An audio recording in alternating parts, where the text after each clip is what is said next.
When you dare to share, you break the silence. When you dare to share, you speak your truth. When you dare to share, you use the full strength of your voice. When you dare to share, it brings opportunity to own your story. So tell it, be heard, and at the same time, your sharing is someone else's learning, inspiration, motivation, empowerment, and hope. There's always an element to each of our stories that remains a secret. For some, we feel it's a dirty little secret. Dare to share your untold story exposes these secrets in a welcoming and positive way.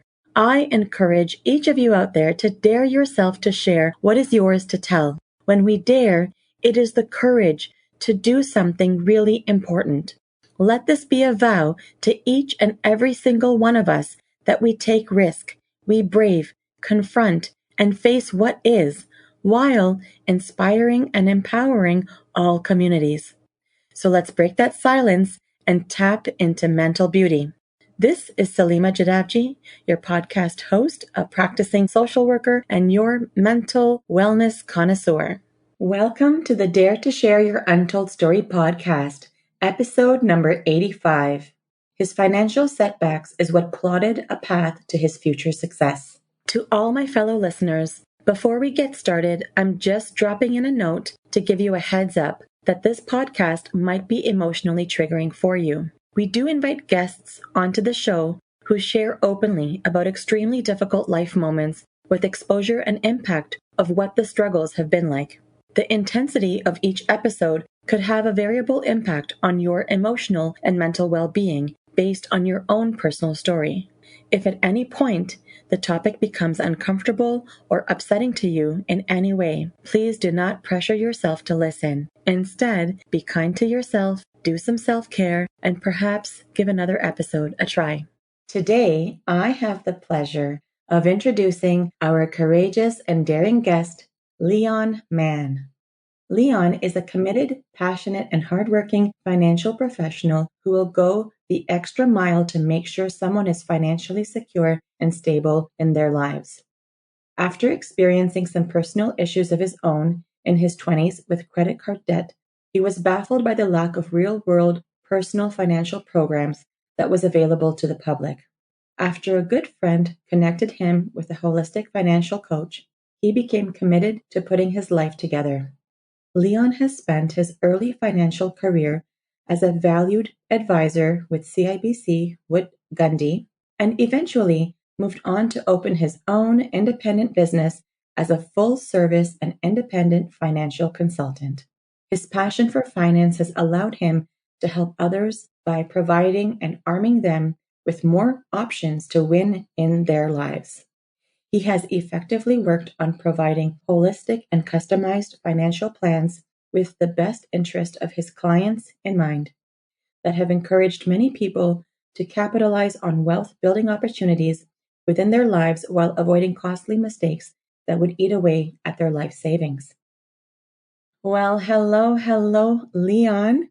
Welcome to the Dare to Share Your Untold Story podcast. Thank you, Salima. It's a pleasure to be here. Thank you so much for having me, by the way. Oh my goodness, the pleasure is all mine, Leon. Leon, I am so delighted to have you on as a guest on the show today. Believe me, you have to know that I am really grateful for your willingness to be here today to tell your story. I mean, I've said this before and with other guests, but I am always humbled to encounter guests like yourself. Each guest allows me to tap into their vulnerabilities and draw from their strength and the insight that they provide. And all of that is inspiration, which is provided in this space. So for me, it's very important that we take a stance together to help break barriers of mental stigma. Absolutely. I agree 100%, Salima. I believe that this is something that goes undiagnosed, and it's best that we get podcasts like this, at least to raise more awareness out there about the stigma of mental health and facing the struggles in silence. I think they need to be more loud. Right. And it starts with one person at a time, right? So this is something I'm really passionate about. And I hope to just continue to be able to provide this to our community and to the audience and just keep building it stronger and stronger, continuing to have voices in this space. Right. Mm-hmm. So, Leon, in case you're still wondering, this podcast is all about bringing forward untold stories that people go through, whether directly about a mental health struggle or something else. And we know that no matter what the story is, there is impact on one's own mental health in some way, which tends to remain tucked away. So this platform serves in a way to break the barriers of mental stigma that have been conditioned in our society. So again, my hopeful mission is for both of us to be able to encourage people to share and tell what individuals typically have reservation to express. And so that's why I continue to bring forward a trend, and it's called the mental beauty rethink. Leon, what immediately comes to your mind when you hear this phrase, the mental beauty rethink? It's a very good question, Salima. Mm-hmm. So when I first heard this, Mm-hmm. I think it's a beautiful thing because everyone faces struggles. Everyone has a scar in their life, Mm-hmm. and it's an opportunity to get better. I always believe that life is the best teacher. Your last mistake is your best lesson, believe it or not. Mm-hmm. So as we go through these struggles, there's going to be some cracks, right? However, that's the only way that light can get in. Everyone has cracks. So it's really a beautiful thing. You know, the Japanese have a vase. They would break the vase, or when the vase has fallen to the ground, eventually they will put the vase together with all its cracks. Mm-hmm. And you can see the shine in each single crack. They will put in the gold, and it will look absolutely beautiful because it was flawed. It fell on the ground. Same thing with us humans. As people, we are going to be flawed. We're going to have mistakes. We're going to go through things we might regret, right? However, it's up to our responsibility to put ourselves back together. And when we're all complete and whole, we are the most beautiful thing in the world. That's what I truly believe. That's really beautiful. What really caught my attention is I really like your analogy with the Japanese when the vase breaks, right? Like putting it together and putting shine on the cracks, putting shine Yes. on what's flawed. And so even if it's still a work in progress, it's just allowing the imperfections to be what they are, embracing them, inviting them, and allowing them to have space along with everything else. You got it. Yeah, no, you got it. I love it. This is fantastic. And I love asking this question because I find it so rich to get responses from each guest and to pick people's brains about what comes to their mind and, you know, really allowing space to create a new way of thinking and Right. encouraging it by just asking the question. And then we have a ripple effect in our thoughts, right? Absolutely. I love it. Thank you so much for sharing that, Leon. You're welcome, Sulema. All right, Leon, now is the time to venture down the path to uncover your story. I hope you're feeling good about it. I'm ready. I'm excited. Ooh, that makes the two of us. Great. Okay, awesome. Well then, without further ado, let's get right into that first question. So, Leon, give us the newspaper headline of how you would title your untold story. How would it read? Breaking the Chains, a courageous journey of mental resilience amidst financial hardship. All right. Do us a favor and say it again so I can take it in, and so can the audience members. Sure. Breaking the Chains, a courageous journey of mental resilience amidst financial hardship. Beautiful. Breaking the Chains, a courageous journey to mental resilience amidst financial hardship. Okay. So without giving away your entire untold story that we will unpack, I'm curious about what this title means to you, particularly about breaking the chains. So breaking the chains comes from the fact that when you're in a lot of financial issue and you have financial hardship on your side, you're basically stuck. You feel all alone. It's like a man-made prison, believe it or not. When you have things not right in your life, you can't afford to buy things that you want. You can't afford to move into a new place. You can't buy a car. Right. You can't even afford to treat yourself, right? This is a man-made prison. You're like chains. You have chains. You're basically tied down and you feel Right. all isolated. It's the scariest thing in the world. I mean, I've had some issues where I had some bad grades, some bad marks in school, but this is nothing compared to those days because you're all alone and you feel that no one understands what you're going through because there's so few things out there. All right. Well, that tells a lot about the chains, and I know that in our continued chat, we're going to find out even more about the depth of these chains. So let's get right into it. Yeah, why don't you go ahead and tell us what your untold story is all about? Give us that snapshot of the who, what, when, where. I know you're already starting to, share some of that with us, but yeah, give us that snapshot. All right, sure. So it happened in my university days. I was a young guy in my 20s. It was in my third year of entering Ryerson University right here in Toronto. And while I was on the campus, I noticed that there were these credit card representatives. They would come into the campuses and they would get students to sign up on these high value credit cards, like with MasterCard and Visa. And at the back of my mind, of course, I thought that this was an opportunity for me to get ahead in my life, to make my parents proud, to buy things that they'll be proud of me, and also to improve my social status with my friends. However, little did I know that things would take a turn for the worse. Not not too long after I purchased these credit cards, I soon found myself in a whole heap of financial hot water. My goodness. Right? So the problem was I was purchasing for items that I could not afford to pay down at the end of the month. And Right. of course, you know what happens. The interest just keeps on accumulating. And Mm-hmm. eventually, I couldn't pay it off completely. I couldn't buy anything. I couldn't do what I want to treat myself. Mm-hmm. I was perhaps at the lowest point in my life, right? So I tried to turn to the banks, and they told me the only alternative out was to declare bankruptcy. So this was perhaps the last option that I wanted in my life. Wow. Yeah. Wow. That must have been such a load, right? You went from like one extreme to the complete other extreme. I'm curious, when you got those bill payments, at what point did it become shocking? Like, oh my goodness, this is what I owe?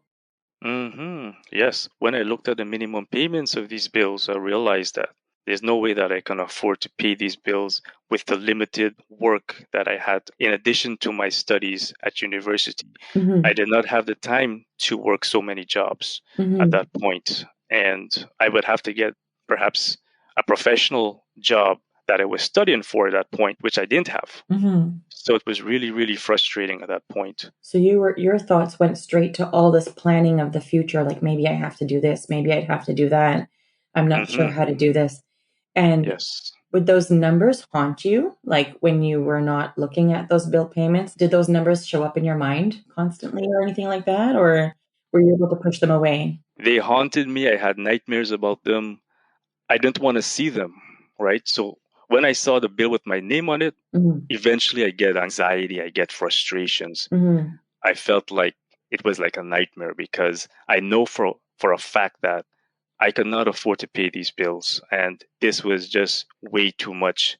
I tried to at least bargain with the banks to make a lower payment, but they said, hey, you can't do that because you have racked it up so much. It's your fault that you're in the position that you are in right now. So this this basically limited my social life, for example. You know, I couldn't go much places because everything costs money, as you know, right? Right. And I was like chained down. I was like stuck in my dorm. Right. I was like restricted to studies. I couldn't go out with my friends anymore because I was ashamed. I was embarrassed.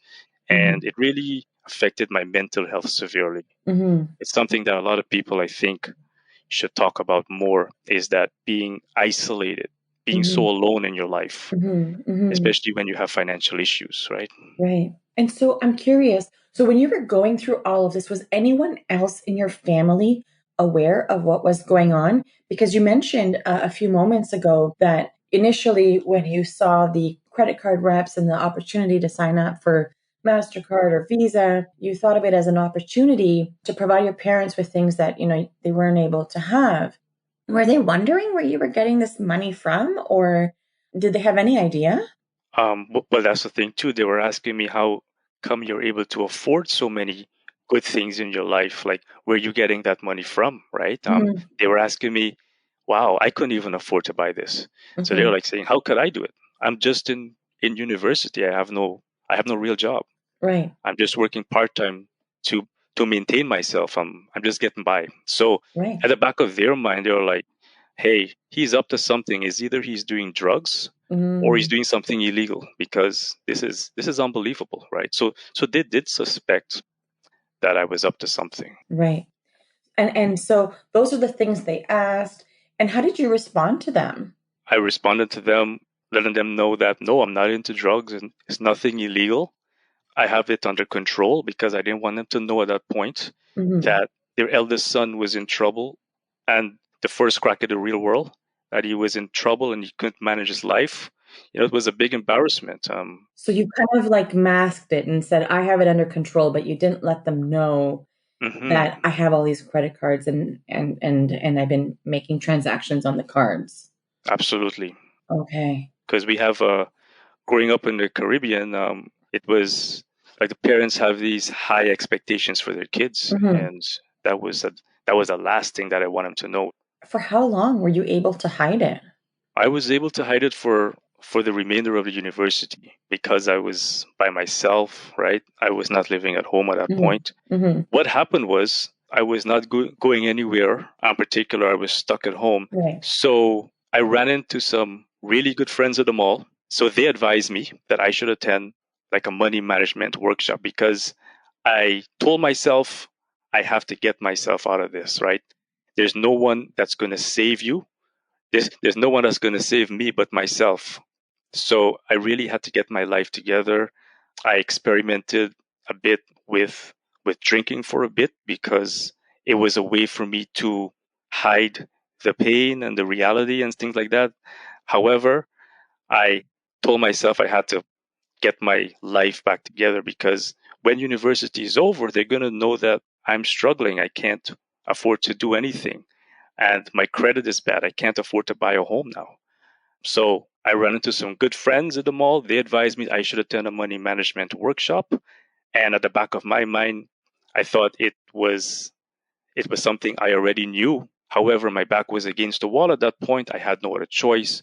So what happened? I took their advice. I attended the money management workshop.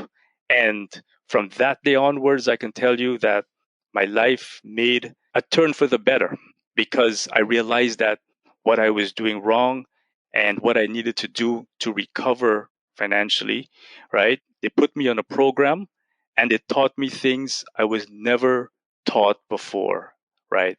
It opened up my eyes and perspectives on the way that I saw life and personal finances in general. Hmm. So it not only showed me how I can come out of this debt, but it showed me a timeline and an exact date in which I could have achieved it in only a few short years. But I had to work odd jobs, I had to put in the time, and I was willing to do that at that point. I was willing to sacrifice my social life, to Hmm. work nights, and to go to school during the day, even though I was tired. It really took its toll. Oh, I bet. And so I'm curious. So what you're saying is that you found a way to keep it from your parents the entire time, even when you were attending the money management seminar and kind of getting yourself back on track. You were able to pivot without them knowing exactly what was going on. Right, absolutely, because Mhm. it was in between my classes. Right. So at that point, I was living in a dorm as well. So it's not like I Mhm. was at home all the time.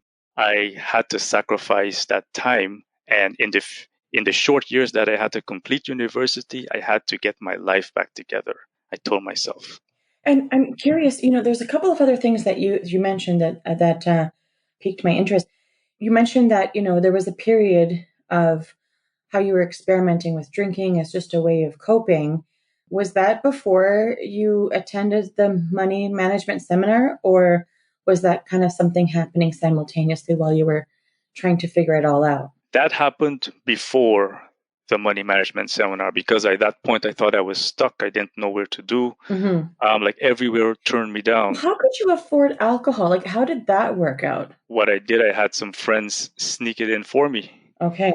So unfortunately, that's not the way to go. But I know I was desperate, right? So that just goes to show when you were struggling in this way, there was such a desperation, and it was leading you down a path where you just really didn't know how to get out. You had a path of doom. You don't want to go through that path. And as a matter of fact, it leads to nowhere. So I would advise, if you're ever going to use booze as a way to get out, it's only temporary. It's going to lead to nowhere. So the only way out I had to come out of the situation was for me to personally make the first steps in getting help. I had to be honest with myself, and I had to seek professional help. Yes. Yeah, so you mentioned that you're really grateful for, going to this money management seminar. And before getting there, you obviously experienced a lot of turmoil. I'm curious if you can say more about having gone through this, journey of steep financial debt and all its implications. What were some of the other implications that you faced before you had your turnaround? Well, the fact that I couldn't have a good social life the way I wanted to. Yeah, tell me about that. Yeah. So that affected me big time because I was stuck by myself a lot. Well, those are your prime years, right? If you're saying you were in your 20s. In my prime years, exactly. Okay. So that's the thing. I couldn't buy a car because my friends were buying a lot of cars, but I couldn't afford to do anything like that or anything that I want to get ahead in my life with while in university days. And that took its toll on me because I was alone. I was desperate, for one, because that's why I needed to get the booze sometimes. And I would sneak in to some nightclubs, right? And that really was something that was illegal at that point. And it really took its toll because other than that, I felt alone. I felt like a loser because I didn't have enough money to do anything for myself. So this was before I seek like the financial guidance from a professional, right? So that is where I realized that I had to do better than this. I had to come out of this. And by hook or by crook, I was going to be willing to take or do whatever it took to get myself out of this rut hole, as I would like to call it, and to seek professional guidance. And I was fortunate enough to run into some caring friends who took my situation and was compassionate from what I was feeling, and they helped me out to get this holistic financial coach that took me through the ropes. And I had to be disciplined. It took a lot of discipline to come out of it, believe it or not, because I had to work night and day sometimes. Sometimes I only got a few hours of sleep. I was attending classes. I was tired a lot, but I had to keep to my guns because I know that if I didn't do this, like everyone's going to know about it. Like it's going to take a turn for the worse. It sounds like you were focused on your goal. Like you were very clear, like, okay, I'm going to get out of this. So I'm going to do everything in my power. So working day, working night, not sleeping, lacking sleep, attending classes, getting assignments done, taking all of the jobs possible. You didn't think about what the impact of that would be on your body or your health. You were just like, this is the thing I have to focus on, and I'm going to do everything that I can to crawl myself out of this. Absolutely. That takes a lot of will and might and courage. Yeah. It's no easy path. It is at that point. But at that point, honestly, Salima, I was not basically looking at the obstacles itself. I was thinking that if it was humanly possible, I can do it. I was not even looking at lack of sleep because I was young at that point. So perhaps my body could have stand more rigorous activity because I was able to pull my way out of it. Right. Your body withstood a lot. And I think it's also like this extended period of adrenaline rush that you kind of had. Absolutely. is willing to do whatever it takes. Right. And did at any point this adrenaline rush, did it ever like simmer down and did you ever feel the effect of it? It did after a few years, yes. And then I realized that what am I actually putting myself through? I was on something like of an impossible task. I was trying to will myself in every single day to attend classes and just working odd jobs, various odd shifts and things like that. However, I told myself, if I started and I've come this far, I might as well finish it. Mm-hmm. It's not going to do me any good to come this far and quit. And I Mm-hmm. really learned from that point that quitting is not the way to go. I had to finish what I started, in other words, right? Mm-hmm. So I Mm-hmm. had to follow through. Otherwise, I'm going to end up right where I started from the very beginning. And just the fear and the thought of that from Mm-hmm. starting all over from scratch, really, it lifted my spirits. It gives me extra strength. Right. You know, there's a saying that you never know how strong you are until strong is the only thing you have left. And Mm-hmm. this was that moment for me. That was for you. That was your moment. Okay. Mm-hmm. Yes. Wow. Leon, when people come to see me for therapy, individuals are typically in one of three places. Some individuals are getting started, Hmm. where they're just trying to make understanding of all of the things that they've experienced or are currently experiencing. And some people are in the middle of either a crisis or an acute stressor, and they need some support in navigating all of that. And Hmm. some people are looking back and having growth moments and maybe want to get some resolve or closure on certain parts of their life so that they can move forward. For yourself, what part of the journey would you say that you are in? Would you say that you're getting started, in the middle, or looking back in terms of the untold story that you're sharing with us today? I would say I'm still in the growth phases. I'm still trying to figure it out as I go. So, like in the middle, is that what you're saying? In the middle, absolutely. Mm-hmm. Because Mm-hmm. I believe in something called lifelong learning. So for me, it's more about being a student, right? A student for life. I'm still trying to figure things, how I could improve my situation in life. It's like when you have a growth mindset, you always want to get better. You never look at anything as the final destination. I want to be as complete of a person as I can, even though I may not be complete right now. I'm Right. not the finished product. So I'm always looking for ways to improve on it, to get better financially, to learn new skills with my money knowledge and my experience. But I look at my past as a really good reference, right? So I told myself, I don't want to ever go back to that same position as I would at that point. So, how do you remind yourself? How do you remind yourself to ensure that you don't go back to that place? What are the things that you've put in place? So I have a budget. I Okay. have a budget that really helps me out. So I now know how to set up a good budget. So it manages the money that I make and where it's going. To track it. Okay. Okay. And so by keeping the budget and tracking, that disallows you from going down that path altogether. And as long as you're staying within that budget, then you're okay. Yeah, absolutely. And then you have the growth mindset that continues to help you stay curious about your process and inviting in opportunities for what else can I work on? What else can I change? What else can I look forward to? What are some other things that are still unknowns to me? So you Hmm. kind of have that balance of the two. Absolutely. I think you need that.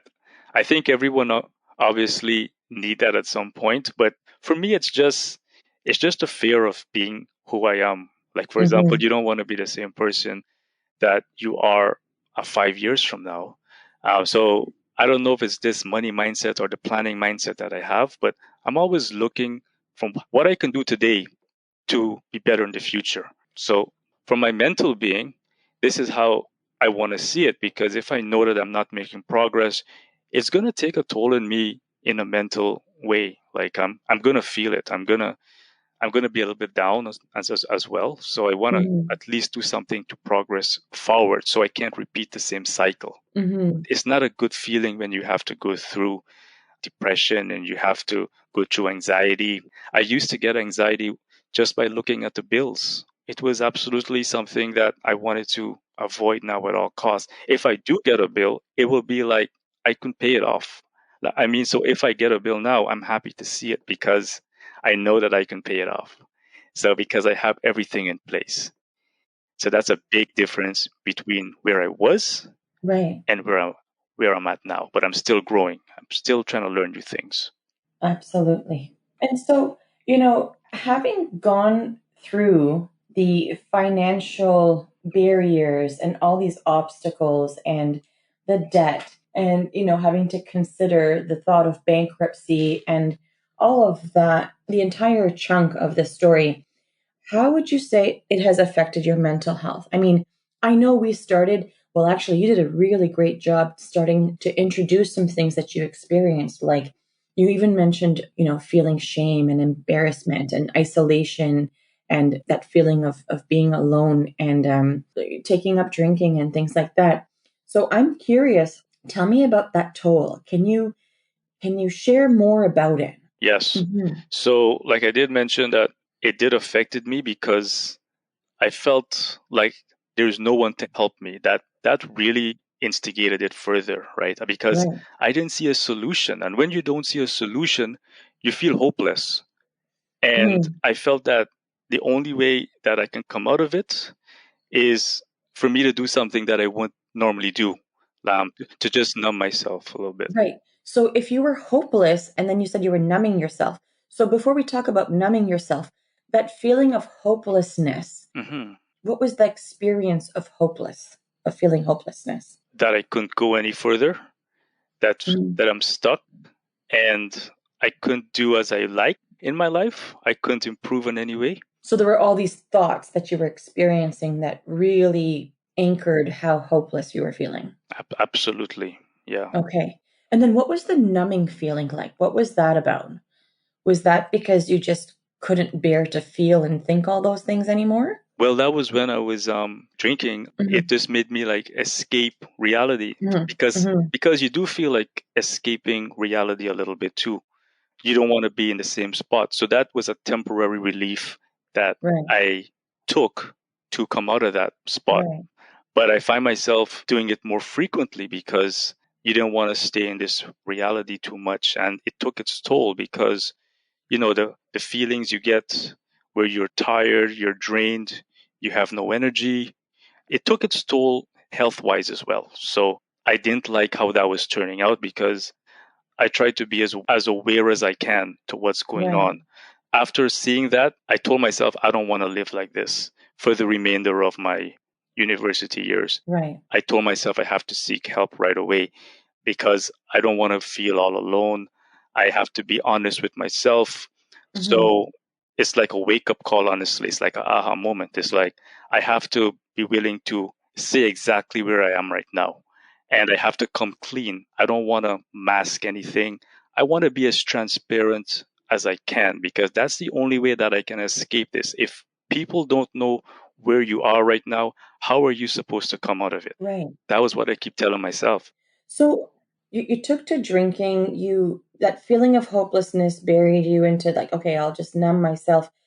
How long did the drinking go on for? And if you don't mind sharing, if you feel comfortable, what was a day of drinking like for you? Like, what did that look like?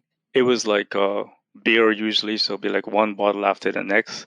It's like Mhm. binge drinking, sometimes they call it. Yeah. That became a little bit common because it's like it provided me like a relief, a temporary relief at that point, So how many right? bottles are we talking when you say one after the other? But 8 or 9 in one day, easily. Right. Okay. Was that going on for a few weeks, few months? Like, It went on for a few months. It went on yeah. for a good 6, 7 months. Wow. Yeah. Now, during this time, did you ever get to a low point of having thoughts of, okay, maybe I just need to end it all? Like, because you talked about this really deep sense of desperation and Hmm. feeling really alone and feeling hopeless, like nowhere to go, I'm stuck. Those kinds of thoughts take up space in your mind. And then going through that numbing process, was there a time where you entertained any thoughts down that was going down that dark path? There were a few times that I got a little bit of a urge to do it because Hmm. I wanted to be in the lifestyle. I liked the feeling of it. However, what happened was I never like hangovers, honestly, because it used to give me some terrible, terrible hangovers. So my body was just acting out, and it Mhm. was giving me signals that this is not where you want to be. Even though it may seem good at the time, at the Mhm. end of it all, it's not going to get you anywhere. It's going to do you more harm than good, right? So I never really entertained the fact after that. I know that it was temporary, but I was just constant at it. But I never entertained the feeling of going any deeper, like into drugs or into anything like that. Okay. So you didn't go into other substance uses, and you didn't Hmm. entertain thoughts of like wanting to harm yourself or thinking like Hmm. I should end it all or anything like that. It never got to that level. No, no, thankfully it never got to that level. Right. Yeah. Right. Wow. Wow. And so, if you were to say that you learned one thing from this process about your mental health, if there's Hmm. something that you learned about your mental health, whether it's a signal or how you cope or something you need to make sure you implement in your daily practice, what is that lesson that is so clear for you now? Okay, that's a good question. Mm-hmm. So what I learned is that it's very subtle.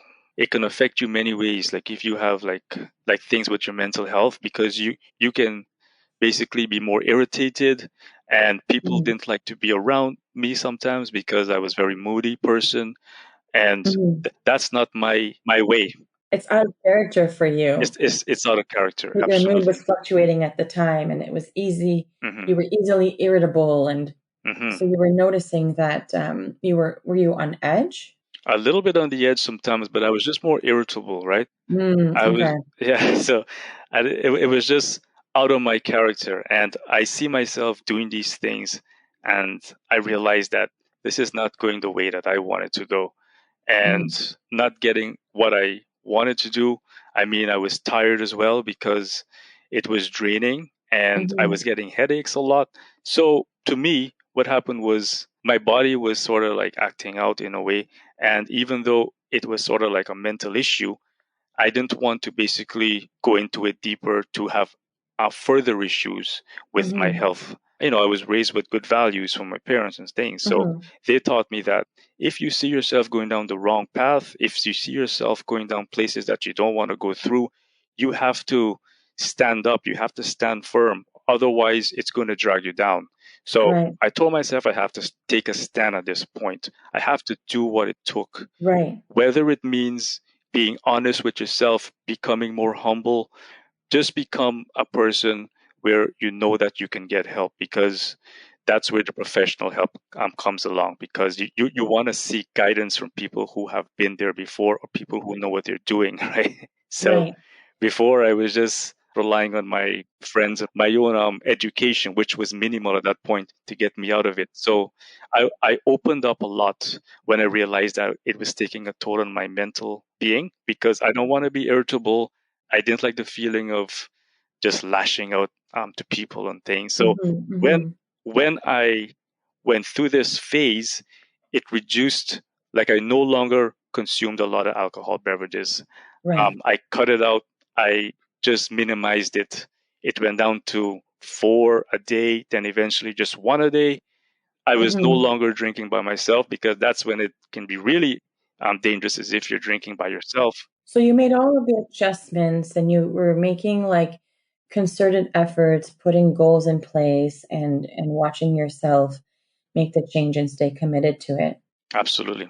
One of the other things that I'm curious about is I know you say that once you were able to meet the holistic financial coach, Hmm. that's where, things really started to shift and change for you. You got your reality check, that Hmm. moment of, oh, there's a way out, right? It was like that hope. Right.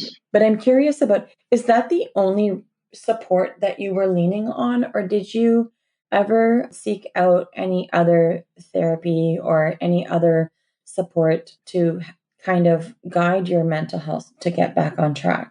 Well, what happened was, this holistic financial coach that I was seeking, he basically also told me that you need to think in a way that you can be honest with yourself. You don't want to let the ego take over, because this is where the problems start. So you want to come clean. you want to do things that can improve your life. So it sort of counseled me, honestly. When I was going through this, the financial coach itself, he was able to counsel me because he told me to pick up on some good habits. He told me to do this, to create a budget and to make sure I'm able to manage it. And he also told me to be more responsible. Like when I got my job, Right. I had to be more responsible. I couldn't be wild because I was working. Right. So it sounds like he wasn't just coaching you as a financial coach. It was almost like coaching for your personal life.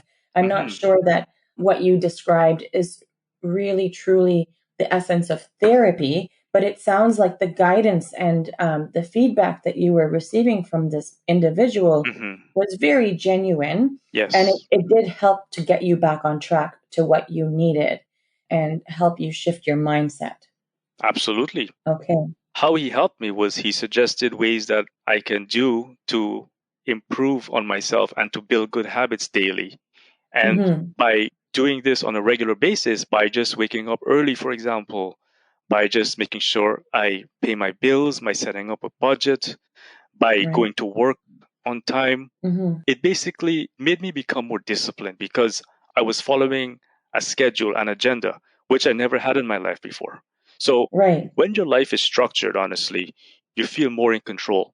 The problem I had before is that I was not in control. Right. I had no ownership. Yeah. You were able to regain control with his guidance and it worked really well. Once I regained ownership in my life, Yeah. the mental issues stopped a little bit. I was still a little bit I would drink a little bit every so often too, but not as much because I was on a structured schedule. I was on Right. guidance. Like when I find myself improving my situation, I want to keep the momentum. It's like building momentum. Right. So Leon, then tell me, what is your key message to the listeners of our show? What's the most important pieces of information you think that the audience needs to hear? What can you tell them? So I would say in order to get anywhere, you have to be honest with yourself. Even though you're feeling alone, there are good people out there that are willing to help you out in any need that you have, Mm-hmm. but you have to seek the right people, right? Mm-hmm. Different people have different ways of getting you out. So I was more honest with myself and I was able to seek the help that I need to come out of it Mm-hmm. because I took action. The only way that you're not going to get anywhere is if you fall into the trap of Mm-hmm. this routine, like of drinking a lot, waking up late, and just being idle. Like if you don't do anything, your life is gonna just take a turn for its worse. There's nothing that is gonna help us if we don't Mm-hmm. react. We have to help Yeah. ourselves Mm-hmm. because if we don't, we're gonna be stagnant, and nobody wants to be stagnant in life. Right. So I was able to help myself first to make the first move, and then Right. people were able to meet me halfway. There's nobody that's gonna come to your door and say, "Okay, you gotta do this and that," without doing anything. Mm-hmm. So this is the big thing that I learned. Use initiative, be proactive, and things will get better. But you have to make the first moves. Right. Take your first step, make your first move. You got it. Right. All right. And I'm curious about what was game changing for you. Like I'm thinking of inspiration. So, what is your game changer inspiration that's close to you that reflects your untold story of this financial hardship? So, is there like an inspirational quote or mantra or book or an event or something that really spoke to you that you haven't shared yet with us? Well, I'm a type of person that is very heavily into self development. Mm-hmm. So I would regularly look up quotes from different inspirational speakers like Maya Angelou. Jim Rohn is a big Mm-hmm. personal favorite of mine who was able to get his life back together after he took a fall for the worse. So Mm-hmm. I'm able to look into these inspirational speakers' biography and what they did with their lives, and Yeah. I'm able to Mm-hmm. model it.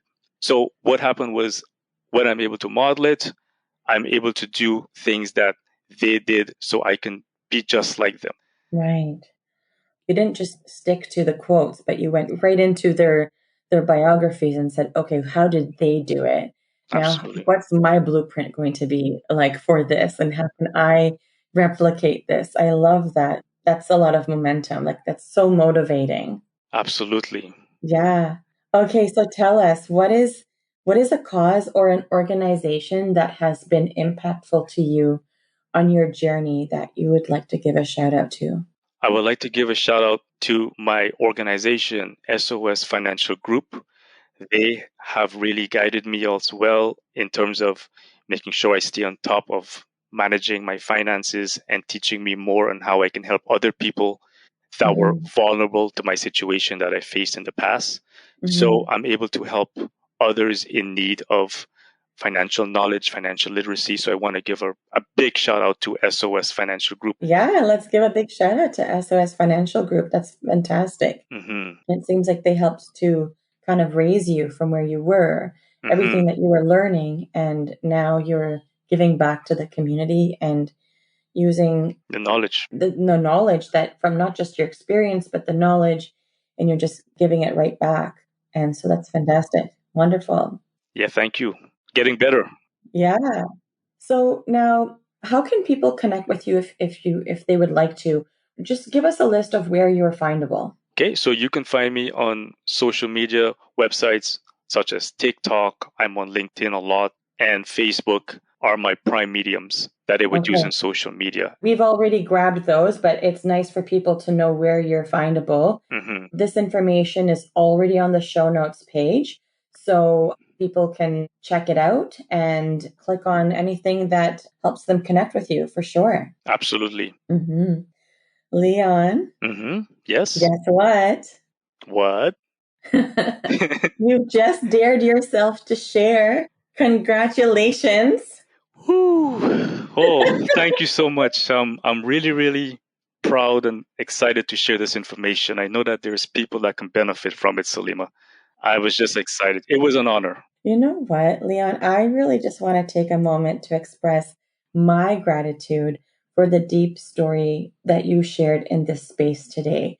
Your ability to dive in and speak about the depths of your debt. You know, like money is never an Mhm. easy subject to speak about, and to Right. share the struggle you underwent, as well as the journey to where it has led you today, has been truly encouraging. So I'm truly grateful to have been able to hear and witness your story today. So thank you for the deep conversation and for all the daring and sharing. It's a pleasure, Salima. I'm just happy to share any bit of encouragement I can, especially to people that are listening and people that were in my situation. It's a complete honor, Salima. Wonderful. And once again, Leon, thank you for being part of Dare to Share Your Untold Story and helping to be a voice in breaking down the barriers of mental stigma.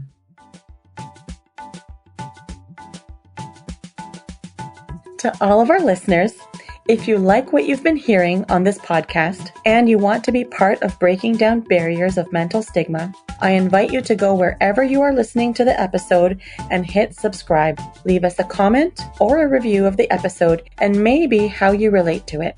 To learn more about what we offer, visit www.daretoheal.co. And if you are feeling ready and brave to share, please submit your story by visiting www.daretoshare.co.